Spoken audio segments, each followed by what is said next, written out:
সিরাজগঞ্জে জিনের বাদশা প্রতারক চক্রের ৫ সদস্য গ্রেপ্তার ও ৬টি সোনালী রঙের মূর্তি উদ্ধার করেছে সলঙ্গা থানা পুলিশ। সিরাজগঞ্জ প্রতিনিধি মোহাম্মদ শাহাদাত হোসেন জানিয়েছেন,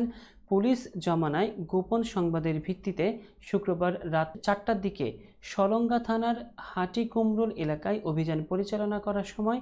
ঢাকাগামী একটি বাস তল্লাশি চালিয়ে ৫ জন যাত্রীবেশী জিনের বাদশা প্রতারককে আটক করে সলঙ্গা থানা পুলিশের এসআই রাজ্জাক, এসআই ওবায়দুর রহমান।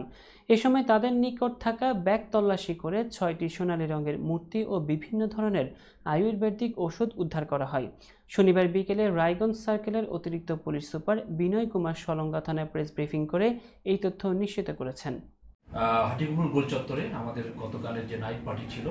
আমাদের এসআই আব্দুর রাজ্জাকের নেতৃত্বে সেই নাইট পার্টি কালকে টহল দিচ্ছিল। ওই সময় উত্তরবঙ্গ থেকে একটি বাস রাত্রি ৪টার দিকে উত্তরবঙ্গ থেকে একটি বাস থেকে ৫ জন যাত্রী নামে এবং ৫ জন যাত্রী নেমে তাদেরকে সন্দেহ হলে প্রাথমিকভাবে তাদেরকে জিজ্ঞাসাবাদ করে এবং তাদের হাতে থাকা যে ব্যাগ ছিল তাদের সাথে থাকা ব্যাগ তল্লাশিপূর্বক এই ৬টি আমাদের স্বর্ণ সদৃশ, এক কথায় সোনালী রঙের স্বর্ণ সদৃশ ৬টি মূর্তি উদ্ধার করে এবং